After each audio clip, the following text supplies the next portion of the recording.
ಕಳೆದ 2 ವರ್ಷದಿಂದ ಏನು ಕರ್ನಾಟಕದಲ್ಲಿ ಭ್ರಷ್ಟ ಕಾಂಗ್ರೆಸ್ ಸರ್ಕಾರ ಅಧಿಕಾರಕ್ಕೆ ಬಂದಾದ್ಮೇಲೆ ಒಂದು ಕಮ್ಯುನಿಟಿಯನ್ನ ಮೆಚ್ಚುವಂತ ಕೆಲಸಗಳನ್ನ ಮಾಡಿ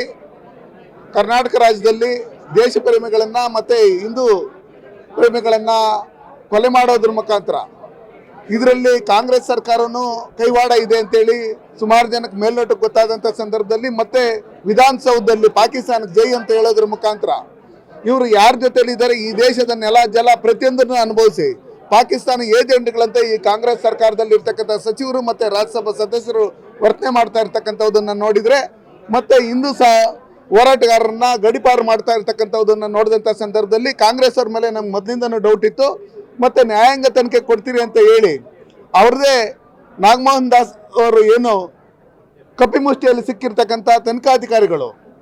ಅವ್ರಿಗೆ ಕ್ಲೀನ್ ಚೀಟ್ ಕೊಡ್ತಾ ಇದ್ದಂಥದ್ದನ್ನು ನಾವು ನೋಡಿ NIAಗೆ ಕೊಡಬೇಕು, ಸುಹಾಸ್ ಶೆಟ್ಟಿಯ ಕೊಲೆಯನ್ನು NIAಗೆ ಕೊಡಬೇಕು ಅಂತೇಳಿ ಹಲವಾರು ಹೋರಾಟಗಳನ್ನು ಮಾಡಿದ ನಂತರ ಇವತ್ತು ಇದರಲ್ಲಿ NIA ಎಂಟ್ರಿ ಕೊಟ್ಟಿರ್ತಕ್ಕಂಥದ್ದು ನಾವು ಎಲ್ಲ ಸ್ವಾಗತ ಮಾಡ್ತಾ ಇದ್ದೀರಿ. ಇದಕ್ಕೆ ಸಹಕರಿಸಿದಂಥ ಎಲ್ಲ ಸಂಘಟಕರು, ಹೋರಾಟಗಾರರಿಗೂ ಮತ್ತು ಮಾಧ್ಯಮ ಮಿತ್ರರಿಗೂ ನಾನು ಧನ್ಯವಾದಗಳನ್ನು ಹೇಳ್ತಾ ಇದ್ದೀನಿ.